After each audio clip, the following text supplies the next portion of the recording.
अस्सलाम वालेकुम व्यूअर्स, मैं हूं राजा अली और आप देख रहे हैं फैक्ट फाइंडर, जहां आपको रियल एस्टेट के हवाले से अपडेट्स देते रहे हैं।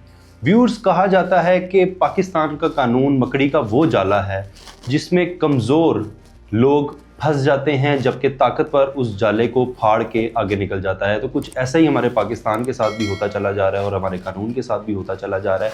आपके साथ हमने पहले भी वीडियोस बनाई जिसमें बताया गया कि 90 दिन में पंजाब गवर्नमेंट कब्जा छुड़वा के वापस दे रही है। जिन लोगों के कब्जे छुड़वाए गए उनके बयानात हैं वो भी आपके साथ मैं शेयर करता हूँ। मेरा नाम माफिया निर्मल है।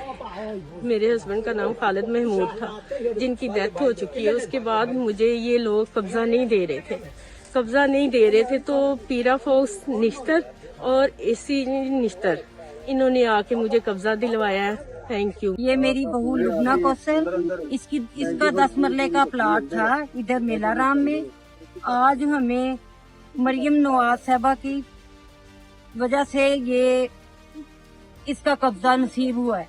मेरा नाम मोहम्मद शबीर है। मेरे वाल का नाम मोहम्मद अकबर अली है। हमारा गांव सिद्धड़ है, तहसील नश्तर है।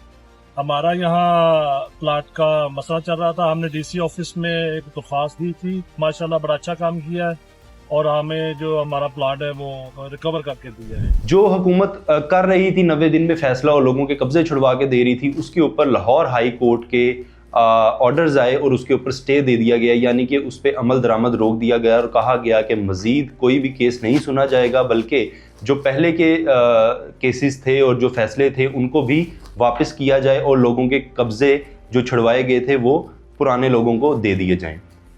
इसके ऊपर मरियम नवाज साहिबा ने अपना जवाब दिया, जिसमें उन्होंने कहा कि ये जो कानून बनाया था ये मैंने अपनी ज़ात के लिए, अपने फ़ायदे के लिए नहीं बनाया था, बल्कि अवामुन नास के लिए बनाया था, जिसमें आम आदमी और आम पाकिस्तानी को इसमें इंसाफ मिल रहा था। और उनका मज़ीद इस पे कहना था कि हमेशा से जो ताकतवर रहा है, जो लैंड माफिया के लोग रहे हैं, वो हमेशा अदालतों से रिलीफ किसी ना किसी तरीके से लेते रहे हैं। अब वो रिलीफ कैसे लेता था? यकीनी तौर पर जो लैंड माफिया के लोग होते हैं उनके पास बहुत हाई बजट्स होते हैं वकीलों को देने के लिए। वो बड़े बड़े वकील रख लेते हैं, डॉक्यूमेंट्स तैयार करवा लेते हैं और अपने केस को बड़े स्ट्रॉन्ग तरीके से लड़ते हैं। जबकि जो गरीब आदमी है, ना तो वो वकीलों की फ़ीस दे सकता है और ना वो अपने डॉक्यूमेंट्स कहीं से पूरे कर सकता है। उसको पटवार खाने में भी ज़लील होना पड़ता है, तहसीलदार के पास भी ज़लील होना पड़ता है, और अगर उसको कहीं से कोई डॉक्यूमेंट मिल भी जाए तो वो अदालत में जाता है और उन अदालतों में 20-20 साल केस लटके रहते हैं और उसको फ़ैसला नहीं मिल पाता। तो मरियम नवाज साहिबा का कहना ये था कि इस सारे अमल दरामद पे जो हुकूमत कर रही थी, इसके ऊपर जो लाहौर हाई कोर्ट ने स्टे दिया है, लगता यूँ है कि इसके ऊपर एक दफ़ा से फिर कब्ज़ा माफिया जो है वो ताकतवर हो जाएगा और यकीनी तौर पर किसी ना किसी तरीके से अदालत से रिलीफ ले लेगा। ये तो हो गया मेरा पहला पॉइंट। अब मैं आ जाता हूँ अपने पॉइंट नंबर 2 के ऊपर, जिसके ऊपर जो कानून साजी बनाई गई थी गवर्नमेंट ऑफ पंजाब की जानिब से, जिस पे अमल दरामद हो रहा था और लोगों के कब्ज़े उनको वापस मिल रहे थे।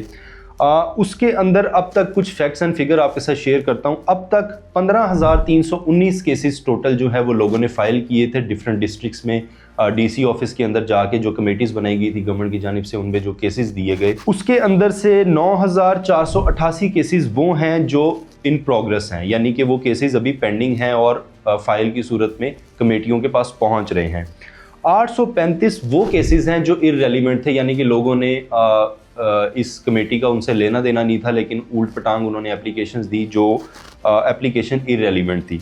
और उसके अंदर से 4,000 अभी तक वो केसेस हैं जिनका फ़ैसला इन कमेटियों ने किया। उन लोगों की ज़मीनें, जिनकी ज़मीनों पर कब्ज़े हुए थे, उन लोगों को कब्ज़े गवर्नमेंट ने छुड़ा के दिए। ये टोटल 4,000 लोग थे जिनके कब्ज़े छुड़वाए गए और उनके असल मालकान को उनकी ज़मीन उनके हैंड ओवर की गई।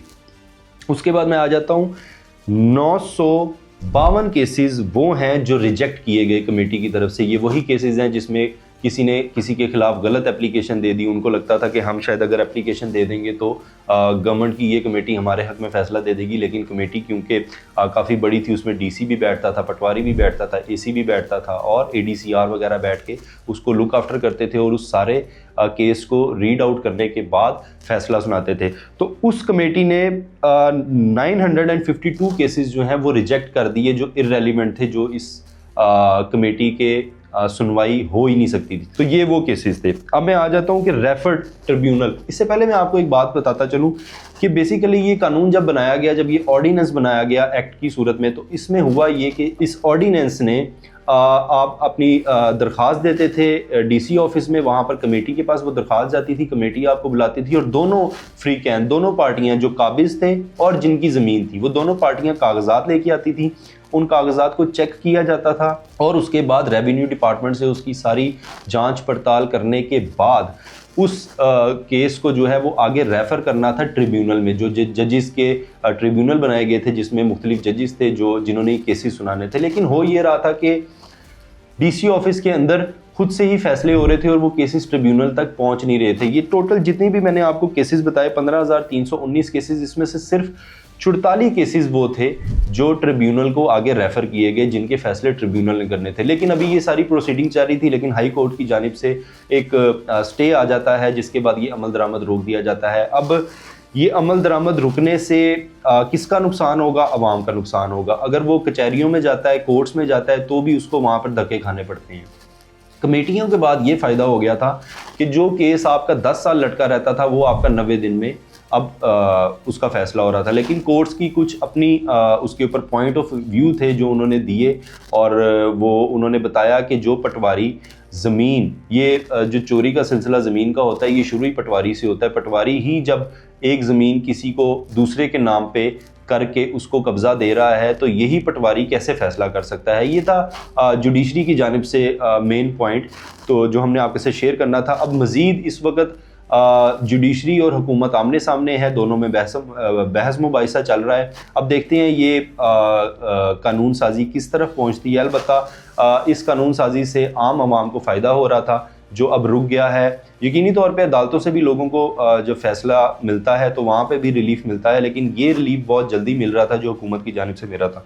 तो ये आज का वीलॉग था जो आपके साथ शेयर करना था। यकीनन ये आपके लिए इन्फॉर्मेटिव होगा। मजीद अपडेट्स के लिए हमारे चैनल को सब्सक्राइब कीजिएगा और कमेंट बॉक्स में हमें अपनी सजेशन देते रहिएगा। साइनिंग ऑफ, राजा अली, अल्लाह हाफ़िज़।